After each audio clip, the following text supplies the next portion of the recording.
Hello दोस्तों, राधे राधे। हमरा YouTube channel पे रोज सबके स्वागत बा। रोज सबके बीच में एगो बहुत ही मज़ेदार चटकदार झूमर नाच गीत लेके आयल बनी।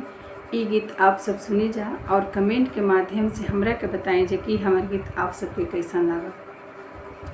कलकत्तावा के खटिया के लाल पटिया, कलकत्तावा के खटिया के लाल पटिया, ऊपर झाड़ के बिछावानी तो सकत किया, ऊपर झाड़ के बिछावानी तो सकत किया। कलकत्तावा के खटिया के लाल पटिया, कलकत्तावा के खटिया के लाल पटिया, ऊपर झाड़ के बिछावानी तो सकत किया, ऊपर झाड़ के बिछावानी तो सकत किया।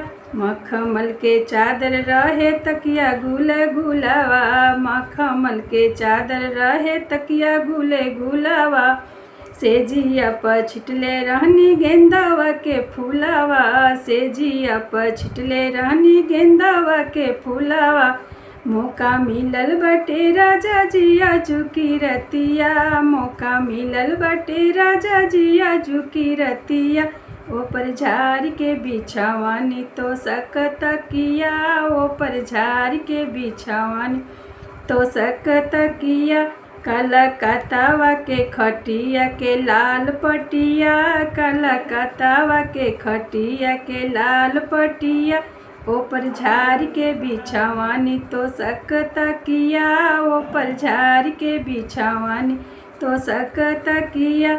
मखमल के चादर रहे तकिया गुले गुलावा, मखमल के चादर रहे तकिया गुले गुलावा, सेजिया पर छिटले रहनी गेंदावा के फूलावा, सेजिया पर छिटले रहनी गेंदावा के फूलावा। मौका मिलल बटे राजा जिया झुकी रतिया, मौका मिलल बटे राजा जिया झुकी रतिया, ऊपर झाड़ के बिछावानी तो सकत किया, ऊपर झाड़ के बिछावानी तो सकत किया, ऊपर झाड़ के बिछा।